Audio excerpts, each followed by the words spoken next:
చిన్న ప్రార్థన చేసుకుందాం. కృపగల దేవ, స్తోత్రారుడా, నమ్మకమైన మా యేసు ప్రభు నీకు వందనాలు. ఈ ఉదయకాలం చక్కని ఆరాధన దయచేశారు. ఈ రెండో ఆరాధనలో ప్రభు మీరుండి ఈరోజు మీరు మాట్లాడబోయే విషయం రేబా నీకో లుర రాంద నీక లరబా షిక రాబా నీకో లుర రాంద నాబా రేఖ రాబా నీకో లురబా. తండ్రి నీకు వందనాలు. గత రాత్రి నాతో మీరు మాట్లాడుతున్నారు.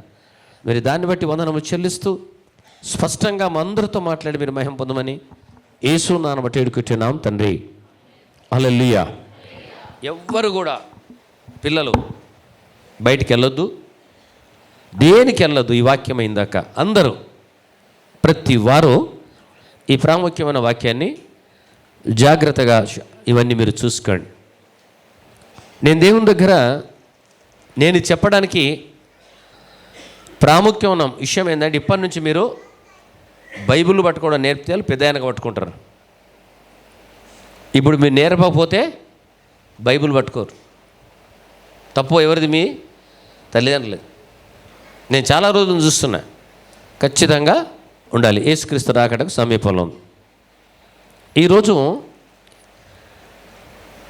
ఎఫెసీయులు రాసిన పత్రిక 6వ అధ్యాయము 3 ఆఖరి భాగం నేనే చదువుతాను. మూలవాక్యం 6వ అధ్యాయం 3వ వచనం ఆఖరిలో ఉంది. ఇది వాగ్దానముతో కూడిన ఆజ్ఞలో మొదటిది. జాగ్రత్తనండి. ఇది వాగ్దానముతో కూడిన ఆజ్ఞలో మొదటి. దీనిలో వాగ్దానము, ఆజ్ఞ బైబిల్ అంతట్లో మొదటిది. ఏంది అసలు? ఎక్కడ చూసినా ఒకటే ఉంటుంది, కానీ ఇలా రెండు ఉన్నాయి. ఉదయకాలము నాకు ఒక హ్యాబిట్, మార్నింగ్ లేచి ప్రార్థన అయిపోయిన తర్వాత టీ తాగుతాను. 6 o'clock పేపర్ వస్తుంది. 6 to 7:30 33 జిల్లాలో ప్రార్థన యోధులు ఉంటారు. మొత్తం స్టేట్ మొత్తం ఉంటారు. 33 జిల్లాల నుంచి ఒక్కొక్కరు ఇద్దరిద్దరు ప్రార్థనలో పాల్గొంటాం. ఉదయకాలం మళ్ళీ పేపర్ చదువుతాను. మొన్న నేను పేపర్ చదువుతూ ఇవన్నీ చూస్తుంటే నాకు దేవుని దగ్గర ఏడుపు వచ్చింది. వృద్ధాప్యంలో తల్లిదండ్రులు పిల్లలు చూడలేక ఒక జంట, ముసలి జంట చెరలో పడి చచ్చిపోయారు. పిల్లలు లేక కాదు, పిల్లలుండి. ఇంకా కొంతమంది ఈ రోజుల్లో పిల్లలు చూడలేక, ఎందుకు పిల్లల ముందు కూర్చోబెట్టినంటే పిల్లలకు సంబంధించిన ప్రాముఖ్యమైన వాక్యం. తల్లిదండ్రులను చూడలేక పిల్లలు చూడలేక తల్లిదండ్రులను అనాథాశ్రమంలో పెడుతున్నారు.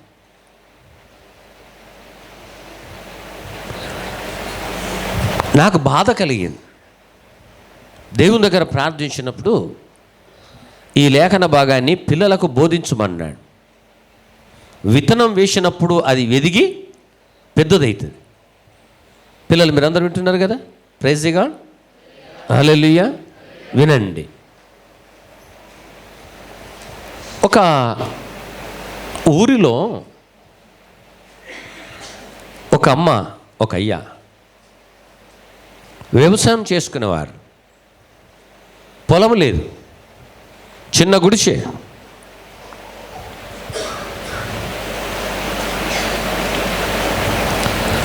ఐదుగురు సంతానం, 5 మగపిల్లలు, ఆడపిల్లలు కూడా 2 ఉన్నారు. 5, 6, 7 కన్నారు. మరి ఎలా పోషించాలంటే భూమి లేదు. ఎవ్రీడే కూలికి వెళ్ళేవారు. కూలికి వెళ్తూ పిల్లలను పెద్ద చేశారు. వాళ్ళకు చినిపోయిన బట్టలున్నా పిల్లలకు కొనవలసిన బట్టలు కొనేవారు. ఆఖరిలో పంటలైన తర్వాత పొలం పనికి పోతే అడ్లు కోసేవారు. ఇద్దరు ఆ విధంగా బియ్యము సమకూర్చేవారు. అయితే ఈ పొలములు కోస్తారు కదా, ఈ రోజుల్లో మిషన్లు వచ్చినాయి, కానీ ఆ రోజుల్లో మిషన్లు లేవు. కళ్ళము అంటారు. తెలుసా మీకు కళ్ళం అంటే? తెలుసా? ఎంతమంది తెలుసు కళ్ళం అంటే? ఓకే ఓకే, ప్రైజ్ గాడ్, హల్లెలూయా. సరే, పిల్లలకి చెప్తున్నా, పెద్దలు కూడా చేతులు లేపారు, ఆమేన్. ఈ కళ్ళం అర్థం ఏంటంటే, ఆ రోజుల్లో మేము కళ్ళం పని చేశాను, ఎడ్లు బంతి కొట్టాను, మోపులు కొట్టాను. ఈ పొలము ఒకతట కుప్పేసి మోపులు కొట్టినాక అందరు ఎక్కడ వడ్లు తీసుకొని వెళ్ళిపోతారు. ఈ తల్లిదండ్రులు ఏం చేసేవారంటే కళ్ళం ఊడుస్తారు. పిల్లలు మీరు జాగ్రత్తగా వినాలి. అందులో అక్కడక్కడ కొన్ని వడ్లు పడతాయి, పశువులు తింటాయి, అంటే పిట్టెలవి. ఈ తల్లిదండ్రులు, ఈ తల్లి ఏం చేసేదంటే, తండ్రి ఆ విధంగా చేస్తే తల్లి అయితే ఆ కళ్ళము నూకి, మట్టితో సహా నూకి, దాన్ని ఆ తల్లి వడ్లను మట్టిని వేరు చేసి ఇంటికి తీసుకొని వస్తే తల్లి తండ్రి కలిసి వాటిని దంచి బియ్యం తీసి పిల్లలకు అండి పెట్టేవారు. పిల్లలు కడుపు నిండా తిన్న తర్వాత, నానా తిను, ఇలా ఆకలి అవుతుంది, నానా తిను, నానా తిను. ఎందుకంటారు తల్లిదండ్రులు తెలుసా? నా కుమారుడు నా కుమార్తె కడుపు నిండా తింటపో అంటారు. వాళ్ళ కాకలైనా మీ కొరకు ఎదురు చూసి తినండి బిడ్డ, తినండి బిడ్డ అని అంటారు. ఎందుకు తెలుసా? నా బిడ్డ, నా కొడుకు కడుపు నిండా తినాలి. అయితే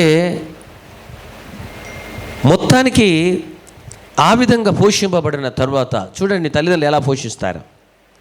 వాళ్ళు పెద్దోళ్ళు అయ్యారు. ఏం చేయాలి ఇప్పుడు? పెళ్ళిళ్ళు చేయాలి. వాళ్ళు ఒక యజమానుడి దగ్గరికి వెళ్ళి భార్య భర్తలు జీతం ఉండి అప్పు తీసుకొని వాళ్ళకు తగిన స్థితిలో పిల్లలకు పెళ్ళిళ్ళు చేస్తారు.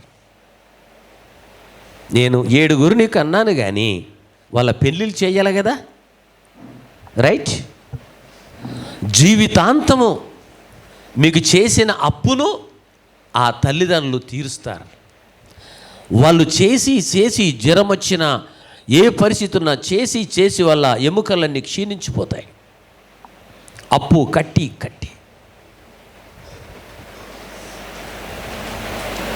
రెండవది, పిల్లలు జాగ్రత్తగా వినాలి. ఈరోజు నేను ఇక్కడ మాట్లాడుతున్నానంటే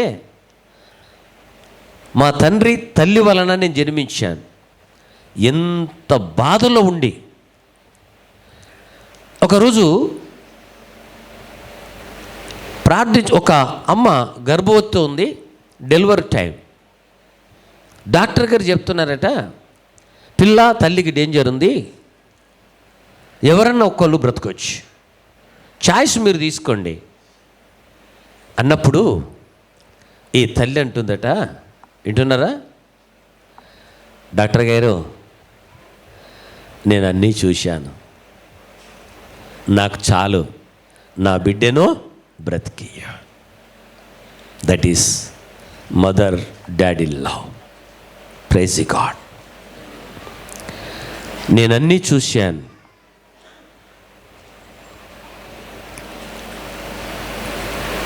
నా బిడ్డను బ్రతికి, నేను చస్తానని తెలుసు ఆమెకు, కానీ నా బిడ్డను బ్రతికి. పిల్లల విషయంలో ప్రాణం పెట్టడానికి తల్లిదండ్రులు సిద్ధంగా ఉంటారు. వారిని పెంచి పెద్ద చేస్తారు. ఏమండి, వారు కష్టపడడం వలన వారి ప్రాణాన్ని పెట్టి మనలను కంటారు. ఆ తండ్రి జీవితాంతము పిల్లల విషయం ఆలోచిస్తాడు. నా పిల్లలకి శ్రమ రావద్దు, నా పిల్లలకి శ్రమ రావద్దు. పిల్లలు పెద్దగా అయిపోయారు, పెళ్ళిళ్ళు అయిపోయి, ఆడపాపలు వారి ఇళ్ళల్లోకి వెళ్ళారు, వాళ్ళకు చేసిన అప్పు తీర్చాలి. తల్లిదండ్రులు వృద్ధులైపోయారు. పొలానికి వెళ్ళి చేత కాదు, పని చెయ్యే చేత కాదు, ఊడ్చే చేత కాదు.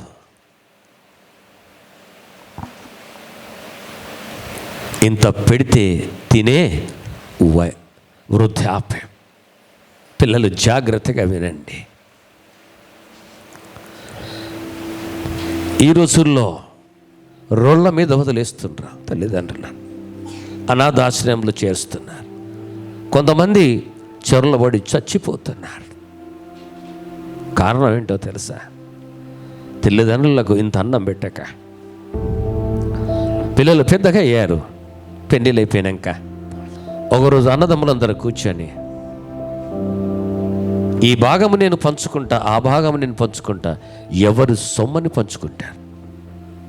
నువ్వు సంపాదించారా? మీ తల్లిదండ్రులు సంపాదించింది అది.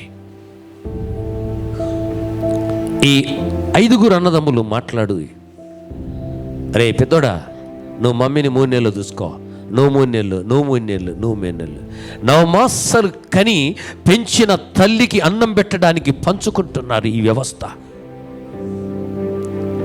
వృద్ధాప్యంలో ఇంత అన్నం తినే తల్లిదండ్రులను నీకు భారమవుతున్నారు, నాకు భారమవుతున్నారు, నీకు భారమవుతున్నారని పంచి పెడుతున్నారు. ఆ తల్లి 9 మాసాలు కలిగి ఆ తండ్రి నిన్ను పోషించకపోతే మన బ్రతుకు ఏమవుతుందో ఒక్కసారి ఈ వాట్సాప్ ద్వారా, యూట్యూబ్ ద్వారా వింటున్న పిల్లలు, ఇక్కడ ఉన్న పిల్లలు ఒక్కసారి మీరు ఆలోచించండి. వారు చూడలేక తల్లిదండ్రులు మీకు బరైతున్నారా? తల్లిదండ్రులకు అన్నం పెట్టలేరా? నిన్ను కన్న తల్లిదండ్రుని నువ్వు మర్చిపోతున్నావా? నిన్ను కన్న తండ్రిని నువ్వు మర్చిపోతున్నావా? జీతముండి నిన్ను స్థాయికి తీసుకొని వచ్చారు, మర్చిపోతున్నారా? వాళ్ళు తినకుండా పండి రాత్రి నీ కొరకు అన్నం ఉన్నదని, మమ్మీ నువ్వు తిన్నవా, డాడీ నువ్వు తిన్నవంటే మేము తిన్నామని చెప్తారు. వాళ్ళు తినరు, పిల్లలకు పెడతారు. పిల్లలు వారు లేకుంటే మనము లేము, వాళ్ళు కనకపోతే మనము లేము, వాళ్ళని పాలిచ్చి పెంచకపోతే మనము లేను, మీ డాడీ మమ్మీ కష్టపడింది మనము లేము.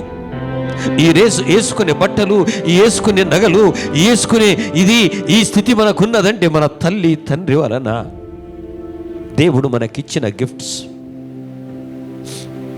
ఒకరోజు నేను ఎందుకు చెప్తున్నానంటే,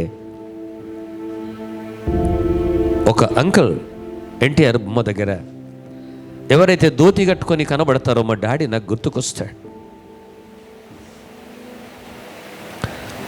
అంకుల్ని పిలిచాను, అంకుల్ ఇటు రా అన్నాను. నేను కారులో ఉండి ఒక 100 రూపాయలు ఇచ్చాను. నువ్వు నీ పిల్లలు సరళగా ఉండిరయ్యా నీ భార్య అన్నది. ఆయన కళ్ళల్లో నీళ్లు కనబడుతున్నాయి. దేవుని నామానికి స్తోత్రం. ఇంకొక రోజు నేను మళ్ళీ కనబడితే అయ్యా అని వచ్చాడు. కారు పక్క కాపాను. అంకుల్ ఇటు రండి అన్న అనుకున్నాడు. మొన్న 100 ఇచ్చాడు, ఇద్దరు ఎక్కువ ఇస్తుండ అనుకున్నాడు. అవును 200 ఇచ్చాడు. అంకుల్ ఒక విషయం అడుగుతాను చెప్పు అన్నాడు. నేను పాస్టర్ గారిని, నీకే అవసరం నేను తీరుస్తాను, ఎందుకు నువ్వు ఇలా అడుక్కుంటున్నావు అన్నాడు. అయ్యా నాకు 5 కుమారులు ఉన్నారు, పెద్ద చేశాను, ల్యాండ్ ఉంది, భూమి ఉంది, పెళ్ళిళ్ళు చేశాను, అన్నీ ఉన్నాయి, ఒక ట్రాక్టర్ ఉంది. ఎవరు వేరుబడి ఎవరు ఒక ల్యాండ్ వంచిచ్చాను. వాళ్ళు పెళ్ళిళ్ళు అన్నీ అయిపోయినాక నన్ను నా భార్యను కూర్చుండబెట్టి, రై నువ్వు 3 నెలలు, నువ్వు 3 నెలలు, నువ్వు 3 నెలలు. ఆ 3 నెలల్లో కూడా కొట్లాట. 3 నెలలు అయిపోయింది, ఇంకోటి ఇంటికి వెళ్ళు, నా దగ్గర 3 నెలలు అయిపోయింది, ఇంకోటి ఇంటికి వెళ్ళు. ఆ బాధ తట్టుకోక నా భార్య చచ్చిపోయింది. నేను కని పెద్ద చేశాను కదా, నా పిల్లలకు ఆహారం పెట్టేందుకు వారికి చేతులు వస్తలేవు కదా, ఈ చేతులతో కదా వారిని పెద్ద చేశాను. ఆ బాధ తట్టుకోక నా ముసలమ్మ చచ్చిపోయింది. నేను అంటే చచ్చిపోతానని చెప్పి ఈరోజు ఇక్కడ అడుక్కొని ఆ బ్రిడ్జి కింద నేను అంటున్నా. ఎవరి వలన తెలుసా? పిల్లలకు అన్నిచ్చి కూడా తల్లిదండ్రులను చూడకపోవడం వలన ఆ తండ్రి రోడ్డు మీదకి వచ్చాడే, ఆ తండ్రి అనాథాశ్యంలో బ్రతుకుతున్నారే. దేవుని పిల్లలారా, మీరు కాబోయే పెద్దవాళ్ళు. తల్లిదండ్రులకు చేత కాదు, వారిని చూసే బాధ్యత మనది. దయచేసి బైబిల్ గ్రంథం ఏం చెప్తుందో తెలుసా? ఎఫెసీయులకు రాసిన పత్రిక 6వ అధ్యాయం 1 నుంచి 2 వచనాలు మనం చదువుదాం. పిల్లలారా, చూడండి, ప్రభువునందు మీ తల్లిదండ్రులకు విధేయులయుండుడి. ప్రైజ్ గాడ్, హల్లెలూయా, హల్లెలూయా. పిల్లలకు బైబిల్ గ్రంథంలో పిల్లలకు, తల్లులకు ప్రతి వారి విషయంలో లేఖనం చెప్పబడుతుంది. పిల్లలు అనగా ఈ పిల్లలతో ప్రైజ్ గాడ్, ప్రైజ్ గాడ్, హల్లెలూయా. పిల్లలారా మనల్ని సంబోధిస్తున్నాడు. పిల్లలారా, ప్రభువునందు మీ తల్లిదండ్రులకు విధేయులయుండుడి, ఇది ధర్మమే. తల్లిదండ్రులకు విధేయగలగడము ధర్మము. నువ్వు యవన దశలున్నా, పిల్లలైనా, నీ తల్లిదండ్రులు వృద్ధాప్యంలోకి వచ్చిన తర్వాత వాళ్ళది చిన్నపిల్లల స్వభావం ఉంటుంది. వాళ్ళది చిన్నపిల్లల స్వభావం ఉంటుంది. అందుకనే పిల్లల వారు తల్లిదండ్రులకు విధేయ కలిగి ఉండాలి. ఇది ధర్మం. తల్లిదండ్రుల మాట వినాలి. ఏ తల్లిదండ్రులైనా పిల్లలకు తప్పు సలహాలు ఇవ్వరు. ఏ తల్లిదండ్రులైనా తప్పు సలహాలు, తప్పు ఆలోచనలు ఇవ్వరు. వారు కడుపు నొప్పితో ఉన్న ఒకళ్ళ కొడుకు కడుపు నొచ్చిందనుకో, వాని హాస్పిటల్లో చూపిస్తారు, కానీ ఈమె కడుపు నొప్పిని లెక్క చేసుకోదు. ఎందుకు తెలుసా? ఒకరోజు ఒక అబ్బాయి అన్నాడట, మమ్మీ నన్ను ఎంత ప్రేమిస్తున్నావు అన్నాడట. నేను చాలా ప్రేమిస్తున్నాను, నా ప్రాణం కన్నా ఎక్కన్నాడు. తన స్నేహితులకు చెప్తే స్నేహితులు అన్నారట, ఒకసారి మీ మమ్మీని గుండె కోసిమను, హార్ట్ కోసిమని అన్నారట. పోయి ఇలా మమ్మీ దగ్గర నిలబడి, మమ్మీ నన్ను ఎంత ప్రేమిస్తున్నావు అన్నాడట. నా ప్రాణం కన్నా కన్నప్పుడు నీ గుండెకాయ నాకు కావాలంటే ఆ తల్లి గుండెకాయ చేతులు పెట్టిందట. ఆ గుండెకాయ తీసుకొని పరిగెత్తుండట దోస్తులు, ఫ్రెండ్స్ దగ్గరికి. ఒక్కసారైనా పడ్డాడట. ఆ గుండెకాయ ఏమంటుందట తెలుసా? కుమారుడా, నీకు దెబ్బ తాకిందా? నీకు దెబ్బ తాకిందా? ఎంత ప్రేమిస్తుంది నీ తల్లి. That is Jesus love. 2004 సంవత్సరాల క్రితము తాను పరలోకాన్ని భూలోకానికి వచ్చి నీ కొరకు నాకు ప్రాణం పెట్టాడు. నిన్నెంత ప్రేమించుండో తెలుసా? తన ప్రాణానికి ఎక్కన ప్రేమించాడు. ఇది ధర్మమే. చదువు. నీకు మేలు కలుగునట్లు, నీకు మేలు కలుగునట్లు నీ తండ్రిని తల్లిని సన్మానింపుము. Praise God. అందరూ ఇప్పుడు హల్లెలూయా.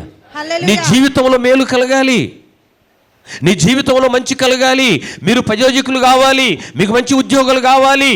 వింటున్నారా పిల్లలు? మీరు ఐఏఎస్ ఆఫీసర్లు కావాలి, మీరు మంచులు కావాలి. అంటే ఏం చేయాలి?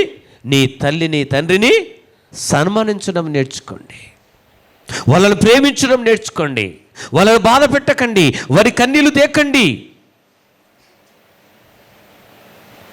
వారిని ప్రేమించండి. తల్లిదండ్రులు ఎప్పుడు మీ గురించి ప్రార్థిస్తారు, తల్లిదండ్రులు ఎప్పుడు మీ మేలు కోరుతారు. వారిని సన్మానించండి, కానీ వారికి ఎప్పుడు కూడా అబద్ధాలు చెప్పకండి. వింటున్నారా? ఈ రోజుల్లో పిల్లల వ్యవస్థ మొత్తం నాశనం అయిపోతుంది. డ్రగ్స్, సిగరెట్లు, బీడీలు, ఎన్నో రకాలుగా. ఒకరోజు నేను మా అత్తమ్మ హాస్పిటల్ ఉంది, ఆడ టీ తాగడానికి వెళ్ళాం. కుర్రోళ్ళు వీళ్ళకన్నా కొద్దిగా పెద్దగా ఉంటారు, అంతే. బ్యాగులు వేసుకున్నారు, సిగరెట్లు తాగుతున్నారు. నా మనసు ఒప్పలేదు. దగ్గరికి వెళ్ళి, బాబు ఎక్కడ, ఏ ఊరు అన్నాను. నాది పలాని కాలేజ్ అనగానే, నాది కూడా అదేరా భయ్, నేను ప్రిన్సిపాల్కి ఫోన్ చేస్తే ఏ కాలేజ్ అనగానే సిగరెట్లు పడేసాడు. లేపి చెప్పాను, నానా నువ్వు ఎవరిని మోసం చేస్తున్నాడో తెలుసా? దేవుణ్ణి, నువ్వు నమ్ముకున్న దేవుణ్ణి, మీ తల్లిదండ్రులు అనుకున్నారు నా కొడుకు కాలేజీకి వెళ్ళిండు, గ్రేట్గా చెప్పుకుంటారు. నా కొడుకు కాలేజీకి వెళ్తుండు, నా కొడుకు జాబ్ చేస్తాడు, నా కొడుకు బ్యాంక్ మేనేజర్ అవుతాడు, నా కొడుకు కలెక్టర్ అవుతాడు, నా కూతురు అని చెప్తారు. వీళ్ళు ఏం చేస్తారంటే తల్లిదండ్రులను మోసం చేస్తారు. నీ తల్లి తండ్రిని నమ్ముతున్నారు, ఏం చేస్తున్నావు నాన్న? సిరేడు దాకుండా కూర్చున్నాను. అప్పుడు మా బామ్మర్ది కూడా ఉన్నాడు. ఏమన్నాడు తెలుసా? నేను కూడా తాగిన బాబు, 120 సీట్లు తాగిన, నేను ఒక PDS లీడర్ను, ఇప్పుడు నేను పాస్టర్ను. అందులో ఏముంది నాన్నప్పుడు పిల్లలు అప్పుడే పడేసి అంకుల్ ఇక రేపటి నుంచి మేము ముట్టాం. మన జీవితంలో తల్లిదండ్రులను సన్మానించాలి. తల్లిదండ్రుల ముందు అబద్ధాలు చెప్పొద్దు, తల్లిదండ్రులను మోసం చెయ్యొద్దు. ఇది బైబిల్ చెప్తుంది, నీ తల్లి నీ తండ్రిని సన్మానించు. నీకేం తెలుసు అంటారు కొంతమంది. ఏం తెలియందే పెద్దోడవైనవా? ఆలోచించండి ఒకసారి. అప్పుడు నీ తల్లిని సన్మానింపము, అప్పుడు నీవు భూమి మీద దీర్ఘాయువంతుడవుదువు. ఇది వాగ్దానంతో కూడిన ఆజ్ఞల మొదటిది. ప్రైజ్ గాడ్, చప్పట్లు కొట్టండి, హల్లెలూయా. తల్లిదండ్రులను సన్మానించేవారు ఈ భూమి మీద 100 సంవత్సరాలు బతుకుతారు. తల్లిదండ్రులకు అన్నం పెట్టని వాడు, తల్లిదండ్రులను చూడని వాడు, తల్లిదండ్రులకు సేవ చేయని వాడు దేవుని దృష్టిలో నథింగ్. నీకు 100 కోట్లున్నా, 1,00,000 కోట్లున్నా, అది ఎక్కడికి వెళ్ళొచ్చినో తెలుసా?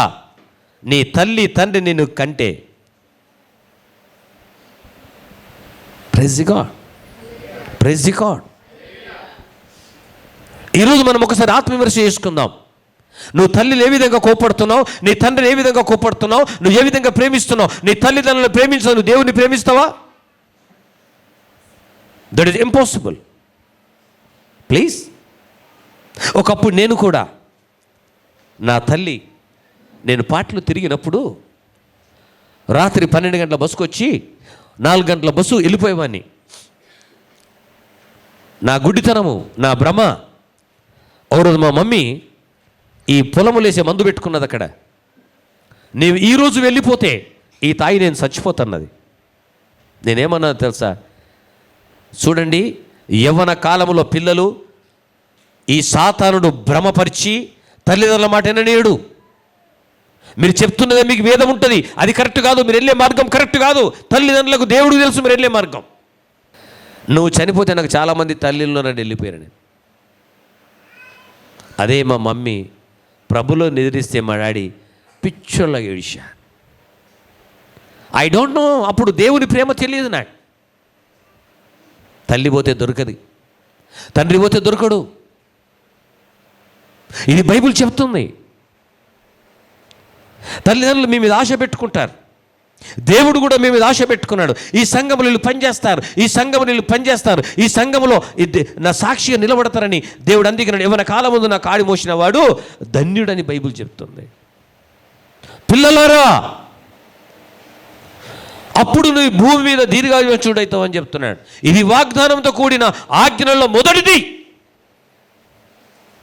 ఈ రోజు నుంచి ఒక ప్రమాణంగా ఉండండి. ఆజ్ఞలలో మొదటిది వాగ్దానంలో నీవు ఏమడని నీ మేలుకలు నీ తండ్రిని సన్మానించమన్నాడు. కనుక అయ్యో ప్రభువా, ఇంతవరకు నా తల్లికి నా తండ్రికి అబద్ధం చెప్పాను, నా తల్లిదండ్రుల మీద నేను అబద్ధం చెప్పాను, మోసం చేశాను. ప్రభువా, ఈరోజు నేను మోసం చెయ్యను. గుండెల మీద చేసుకొని దేవుని సన్నిధిలో బ్రతకడం నేర్చుకోండి.